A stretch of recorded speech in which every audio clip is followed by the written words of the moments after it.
Good morning, students. Today we will discuss about metals and non-metals. As in the previous lesson, we already discussed about the physical properties of metal. Today we will discuss about the chemical properties of the metals as well as the non-metals. Let's discuss these properties and I will show you the experiment in the class. Right? Let's start with the chemical properties. As already I told you, when we have to start the chemical properties, we will show the reaction with the oxygen, with water, with acids or the bases. So let's start with the one. I will make a column of the metals as well as the non-metals side by side so that it will be clear to you. Right? You can write, here you can write down the metals, and here we will discuss about the non-metals. Right? Now first reaction, or we can write down here the parameters also, as we used to write down the parameters.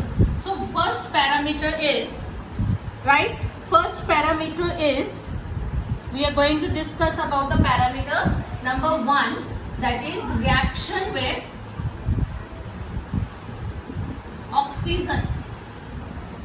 Reaction with oxygen. Now let's start with this reaction with oxygen.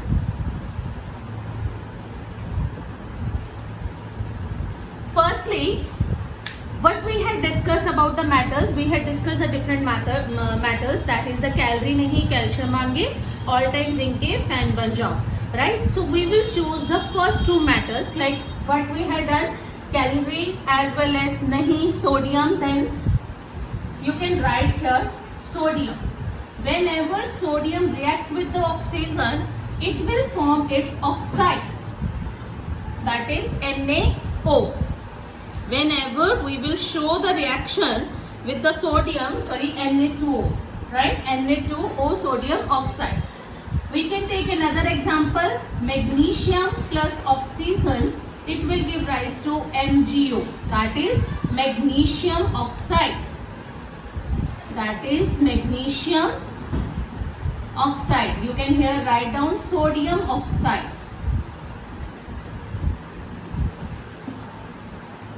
You can see sodium plus oxygen, it will give rise to Na2O, that is sodium oxide. And magnesium, this is the ribbon. We already done this experiment in the class. I will show you again. Magnesium, when it reacts with oxygen, it will form magnesium oxide. Right? These are the metals. You can take one another example of the metals. We can write down here that the zinc plus oxygen, it will give rise to zinc oxide.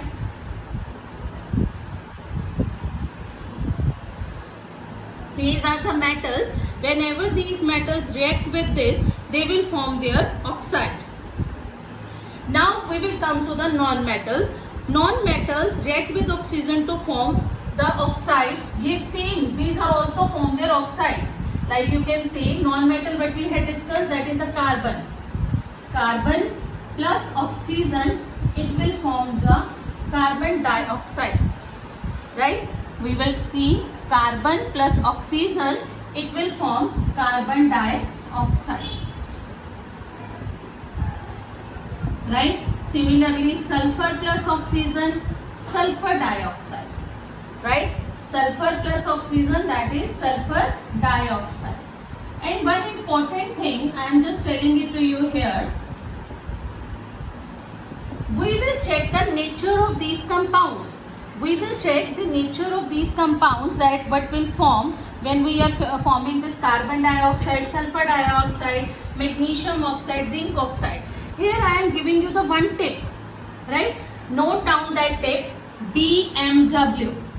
Like BMW की जगह we will write down O, BMO. Right? What do you understand by this term BMO? B means basic metallic oxide. Means metallic oxides are basic in nature.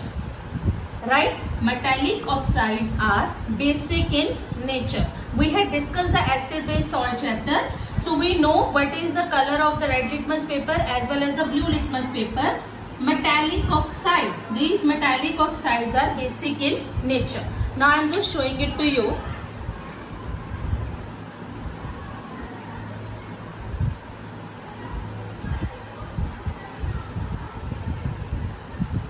look here, I am writing it again. When we will do BMO, that is metallic oxide. Metallic oxides are basic in nature. Basic in nature. That means metallic oxide basic in nature means acids. We had discussed that ABR. We had discussed ABC होता है. As I am writing here ABR, that means acid turn blue litmus to red. इसको खोल के लिख लो. Acids turn, we can say ABR. That means acids turn blue litmus to red. In the same way, BRB, you can say BB, इकट्ठे नहीं लिखेंगे, but we will do BB. That means bases turn red litmus to blue litmus.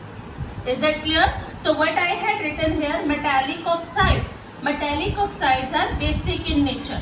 Metallic oxides are basic in nature means what they will do, they will convert the red litmus paper to the blue litmus paper. Is that clear, beta?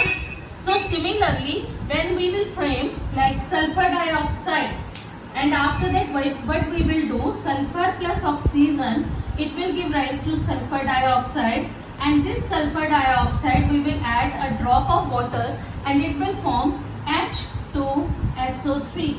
That is sulfurous acid. That is sulfurous acid. So it is acidic in nature. So what it will be do? ABR. That is acids turn blue litmus to red. Is that clear, beta? Right? Sulfurous acid. In the same way as we are framing like this sulfur, we can say carbon plus oxygen. It will form carbon dioxide, and when we will add a little bit amount of water in it, then it will form H2CO3. That is carbonic acid. That is carbonic acid. And this carbonic acid turns the, as it is acid, so it will convert the blue litmus to red. And these are what? Here we had written the example, sodium. When sodium react with oxygen, it will form sodium oxide. And जब हम we will do the experiment with this, yeah, we can write on one another example. I will show you that example also. Magnesium plus oxygen, it will form magnesium oxide. We will take the ribbon, magnesium ribbon we will take, and when we will heat it, it will form the magnesium oxide. The ashes will be left. We will add the ashes into the water and it will form magnesium hydroxide. Magnesium hydroxide. When we will put the red litmus or the blue litmus paper, we will observe the changes.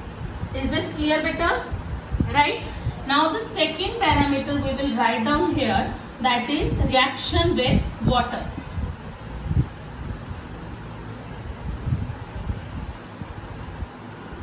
Second parameter,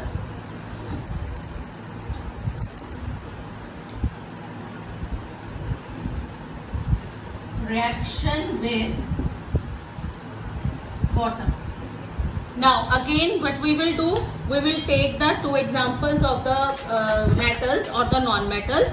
We will see the, you can say sodium as well as potassium. One activity is given in your book, that is sodium metal. When you will put it into the water, the fire will be produced because that is highly reactive.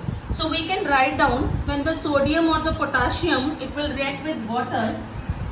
Sodium, it will react with water. It will form NaOH plus H2 plus heat. But just see carefully what I had written. If I am not having space on this side, so where I will put behind this arrow. After this arrow, I will put these words, not here. Right? Another example you can take magnesium plus water. It will form magnesium hydroxide plus hydrogen plus heat. The heat will be produced. Okay? That means keep this thing in your mind, the hydrogen gas will be produced. hydrogen gas will be produced. Is that clear? Now you can take another example of the non-metals. So in non-metals we can see, you can take the another example of non-metal. One important thing here, as we had discussed the reactivity series, calorie नहीं calcium मांगे, all time zinc, यानी कि the least reactive metal they will not show the reaction with the water and no hydrogen gas will be produced. That means the least reactive metal what we had discussed, mercury, silver, gold, platinum, they will not show reaction with the water, right? They will not show reaction with the water. Now we will come to the non-metals. Non-metals will not react with water to produce hydrogen gas. Non-metals do not react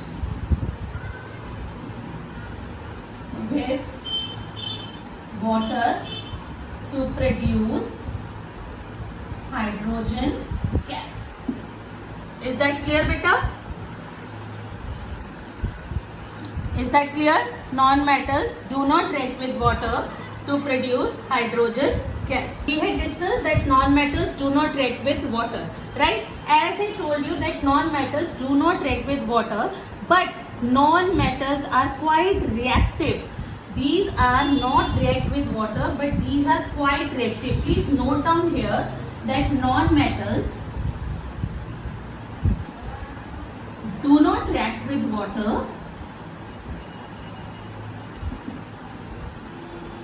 but they are quite reactive with air.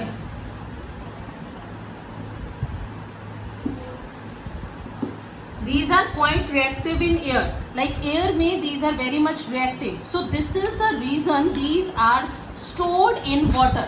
This is the reason these are stored in water. Is that clear? This is the reason. So these are stored in water. You can write down one example, phosphorus.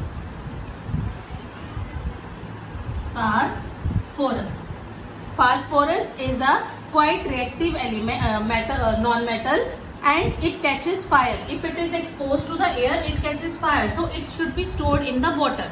In the same way, some of the metals are very much reactive, right? Some of the metals are very much reactive with air as well as the water. So we have to store them in the kerosene.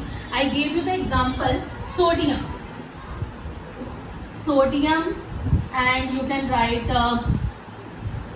calcium या potassium. You can write potassium and sodium metals are reactive in nature. So these are stored in kerosene. Why? Here the question can come. Why these are stored in the kerosene? So the answer will be to cut off the air supply. To cut off the air supply, these should be stored in the kerosene, because the kerosene is like the oil. When it will be around it, so that it will not water as well as the air, it will not react with the metal and it will not catch fire, right beta? These are the two important points that you have to keep in your mind. Is that clear? Now we will discuss the further chemical properties in the next lecture. Thank you.